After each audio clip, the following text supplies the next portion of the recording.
Welcome to Conversations on the Coast, the Bay Area's premier author interview program. And today we are going to talk to a debut novelist whose name is Maggie Shipstead. She lives a little south of here in San Diego.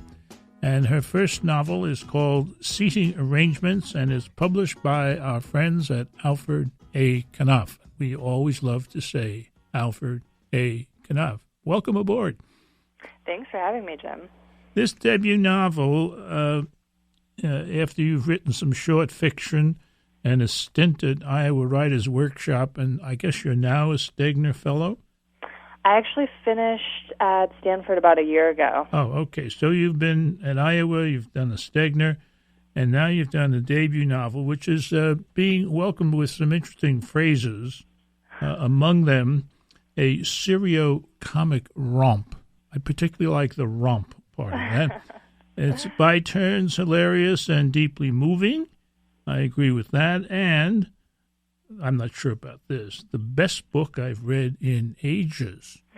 You got some friends out there, Maggie. Yeah. Well, it was interesting to learn about how blurbs are gathered, I guess, because I think I thought that there's some big warehouse somewhere full of books.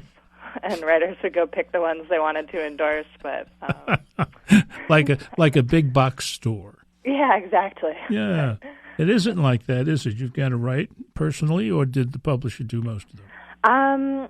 The Richard Russo one really just kind of came out of the blue. Bless that man.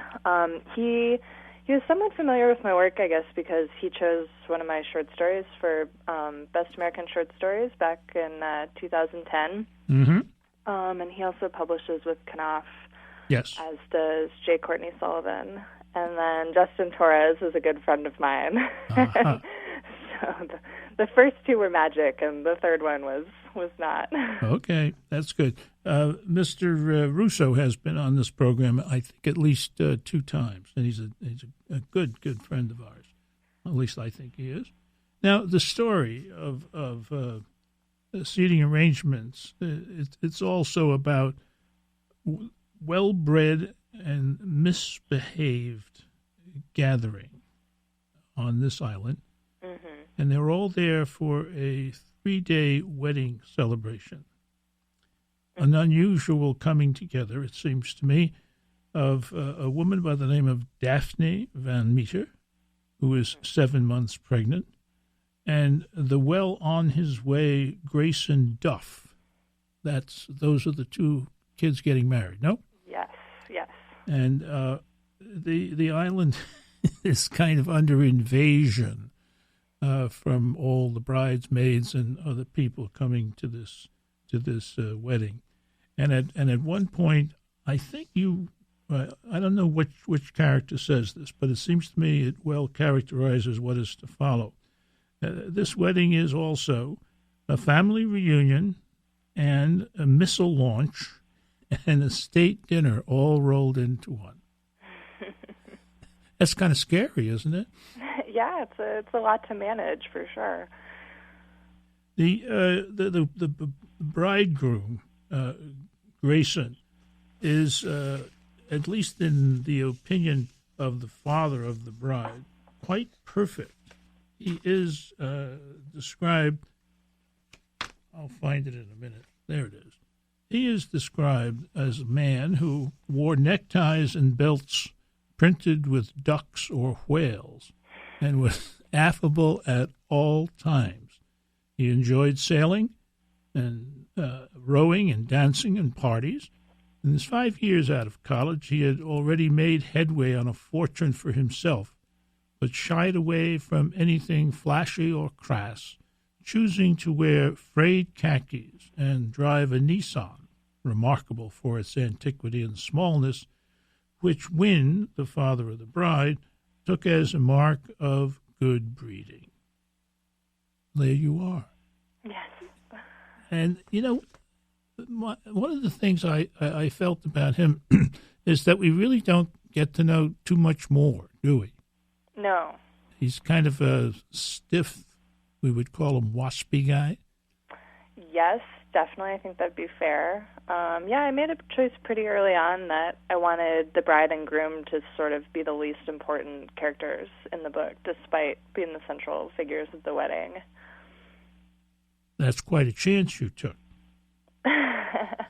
Well, I think with books surrounding weddings, there's sort of this expectation that there's going to be some suspense drawn from perhaps the wedding being disrupted, something coming between the bride and groom, and I really wanted it to be about everything that went on around the bride and groom, but not about them in particular. One of the major figures which I found a little hard to tie down was the mother of the bride. Biddy, as she's called, Van Meter. What's your read on her?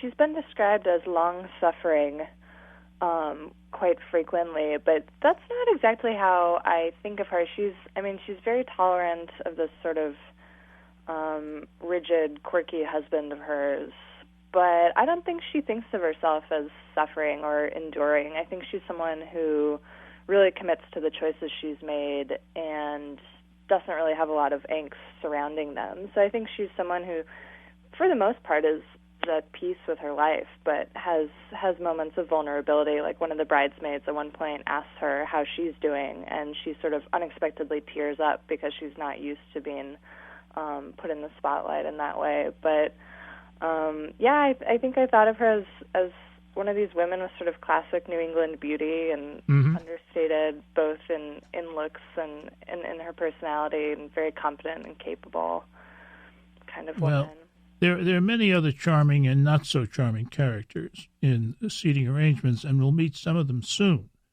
But first, we're going to focus on the father of the bride. You're listening to Conversations on the Coast with Jim Foster. Now you can find this program on iTunes, SoundCloud, and all your favorite digital outlets. Follow the show on Twitter at JimFosterCoc and email JimFosterCoc@gmail.com. Seating Arrangements, that's the name of today's book. The author, Maggie Shipstead, is with us, and the book is published by Alfred A. Knopf. And an old friend of ours, Richard Russo, has some good things to say about this book. He writes, Maggie Shipstead is an outrageously gifted writer, and her assured first novel, Seating Arrangements, is by turns hilarious and deeply moving. I agree that sometimes, like in the guise of what I found the main character, the father, Win Van Meter, he's sometimes very funny, and at other times he's, sad and moving and almost tragic. And he is a character who came to you in a kind of generic form. You write at one point, a character who depends on the people around him to abide by staid rules of behavior, and whose word, or if things don't go the way he expects them to go, then his whole world is turned upside down. And that pretty well describes our friend, no? Yeah, I think it does. I think he's kind of someone who spent his whole life sort of trying to muscle the world into a shape that makes sense to him, and he sort of thinks just through sheer will and gritting his teeth he can make everything in his life go the way he wants it to, and of course it's not true for anyone.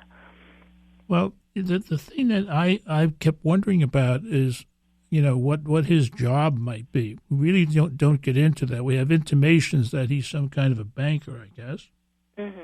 And I feel sympathy for him to begin with, because his house has become a girls' dormitory. Yes. Early on in the book, he drives up to the summer home on the island, and all he's got is women running around. I sympathize with that. He dismays me by his obsession with clubs and the need to belong to them. Where does that come from, do you think? Well, I think Wynn, there are just so many things that Wynn goes about all the wrong ways, and he wants sort of what we all want, which is to feel a sense of belonging and to feel safe in his place in the world. And he just can never quite do it by really forging meaningful bonds with other people. And he's sort of he had a very distant mother, and his father was also very interested in belonging to clubs. And so I think some part of him thinks that if he can just belong to every club he tries to join, he'll get this sense of belonging and he'll know exactly who he is. And so when he tries to join this golf club on the island of Waskeke, and his application just sort of languishes. He's never denied, he's never admitted, and to him that's just completely intolerable, and he doesn't know what to do with it. It sort of shakes him to his core, which is... Well, all he knows to do with it is to keep arguing about it with the people he thinks can correct it. Yeah. And none of them are interested. Right, because everyone else sees that it's sort of silly and doesn't actually matter. Move on. Yeah. I was deeply moved by his speech at the dinner the night before the wedding, even though I quite agree with everybody in the book who thinks it's inappropriate. But I think it's almost a tragic moment, isn't it? Mm-hmm. Yeah, I mean, I think he's sort of confronting his mortality just at one of the most inappropriate times possible, which is while he's speaking out loud at his daughter's rehearsal dinner, and trying to sort of wrangle the choices he's made his whole life and make some sense out of them. And all the clubs he didn't get into. Right. The one thing that I found very unsympathetic about him, but also I think is true to who he is the dalliances that he goes after in the book. That upset me. Yeah, I think he's really taken. In some ways, he's caught off guard by he sort of has this lusty crush on this bridesmaid who he's known since she was a teenager because she was his daughter Daphne's prep school roommate. Yeah. And I think lust is one of the most undignified emotions that people have, and Wynn is very attached to his dignity. So that crush and his sort of pursuit or entanglement with this much younger woman sort of starts an unraveling because he just loses track of his own dignity and again just doesn't know what to make of what's happening to him and has no sort of resources to draw on to fix things. Yeah. The book is also full of what I wrote down in my notes as kind of great lines. Biddy has a sister by the name of Colette or Celeste? Celeste, who plays the part of the drunken uncle. Yes. in your book, and she has a great line. He's talking to Wynn about what he should do at this point with his wife. Just please think of Biddy, she says. I know I have no right to lecture anyone on self-control, but I do have a lot of experience with mistakes. And he doesn't really listen to her, and I think he should have. Yeah, I agree. He should have. I think Celeste, out of all of them, is one of the characters who's sort of most comfortable with the messiness of life, and so she has some insight into where this is all going, whereas Wynn and Biddy are much more practiced at just smoothing things over and don't necessarily see what's coming. There's the sister of the bride, who will be the bride's-maid, Livia. Mm-hmm. And incredibly, I think, she also gets pregnant. Yes. But in her case, she aborts. Yes. What do you think of Livia? Well, in some ways, I was just really constructing Wynn's perfect nightmare with not only being surrounded by women, but pregnant women and women who are pregnant when he doesn't think they should be, for example, when they're not married, or when, in Livia's case, she's only 21 and has this boyfriend she's in love with, but he's broken up with her, as 21-year-olds are wont to do. I think Livia, I like all the characters, even the ones that aren't very likable, but I like Livia because she's so young, and in some ways I wanted to write about this girl in this time where, you know, she's just had this first love and he's left her, and she's still in that stage of life where she can't conceive that there'll be anyone else who could possibly fill this void, and she likes to think of herself as being different from her father, but she's also like him in that she just will not accept that she's been broken up with. Very good point. Very good point. Uses this mistake of a pregnancy tries to use it as some sort of leverage against the ex-boyfriend, like this bad thing happened to her, so the universe owes her something, and in fact it doesn't. So. Okay, hold on out there. Seating arrangements isn't all about a wedding. It's also about a whale, a very big whale. Just stand by. You're listening to Conversations on the Coast with Jim Foster. Now you can find this program on iTunes, SoundCloud, and all your favorite digital outlets. Follow the show on Twitter at JimFosterCoc and email JimFosterCoc@gmail.com. Our guest today is Maggie Shipstead, and we're talking about her debut novel, Seating Arrangements, published by Alfred A. Knopf. And J. Courtney Sullivan, author of a book called Maine, says, Seating Arrangements is bursting with perfectly observed characters and unforgettable scenes. This gorgeous, wise, funny, sprawling novel about family, fidelity, and social class is the best book I've read in ages. What a nice person. She's very nice. One of those times in the book when we get both, I think, a marvelous observation of a character and an unforgettable scene has to do with a phone call. And in the phone call, Olivia lets her parents know that she's pregnant. Could you read a little bit of that part, please? Sure, I'd be happy to. This is from about a third of the way into the book, chapter 7. The two terrible phone calls had come not long before Christmas. The first on a night when Win and Biddy had been to a party and were sitting at the kitchen table, half drunk and flipping through catalogs. Win's red bow tie was undone around his open collar, and Biddy, who usually did not drink much at all, was flushed and pretty from mulled wine, a sprig of mistletoe tucked behind her ear. When the phone rang, she answered. She smiled, and then her face changed. He looked up from a page of dog cushions in different colors and plaids, monogrammed with dog names. What? She's pregnant, Biddy said. Who's pregnant? Livia. Livia? He had wanted to seize the phone, had in fact attempted to seize the phone.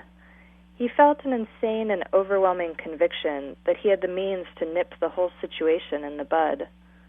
All he needed to do was talk some sense into his daughter, to tell her that this was unacceptable, would not be stood for, was not the way this family worked. She absolutely could not and would not be pregnant if he had anything to say about it. But she was not standing on a ledge somewhere debating whether or not to get knocked up. The thing was done, the die was cast. Biddy fended him off, first with shooing motions, then by catching him by the belt when he made a break to pick up a phone in another room. She pressed the receiver against her shoulder. No win, she said. Not yet. You're on the bench. He supposed she had been right to send him, scowling, back to the kitchen table, where he could only watch the conversation, spy on it, really, gleaning from Biddy's side that Livia had simply, whimsically, decided to do without any kind of protection and had no illusions of keeping it. He felt a need to be busy, and he opened all the doors of an advent calendar that Biddy's sister Tabitha had sent, popping the chocolates and their crumbs onto the table and then fetching the trash can from under the sink and sweeping the whole pile into it. There were long periods when Biddy said nothing, only made soothing noises that told him Livia was crying on the other end. What had she expected, he wondered? What on earth had she been thinking? He smacked the kitchen table with his palm and gritted his teeth. I love it. I love it. It's so true in terms of its understanding of what happens in a domestic crisis and what's going on in the room at the same time, and also with respect to the character. Only this character, Wynne, having heard something like that, could possibly have an insane and overwhelming conviction that he had the means to nip the whole situation in the bud. That's my win. That's my win. One of the wonderful side stories in this book, although it's also integrated into the main story, is about this big whale. Tell us about that. And it involves Livia. Well, there's a whale, a dead whale, has washed up on the beach of Waskeke, and Livia is a student of marine biology and wants to get a PhD in marine biology, and so she decides to go down the beach from where everyone's sort of laying around waiting out their hangovers, and wants to go take a look at this huge dead whale. And should I reveal what happens? Well, I think we only have 30 seconds left, and you probably are not going to have a chance to reveal what happened. I guess not. Let me just say, what happens is kind of explosive. Yeah, that's true. And a lot that happens in this book is kind of explosive. It's called Seating Arrangements. The author is Maggie Shipstead. This has been Conversations on the Coast, and I'm Jim Foster. Now you can find this program on iTunes, SoundCloud, and all your favorite digital outlets. Follow the show on Twitter at Jim Foster COC and email jimfostercoc@gmail.com.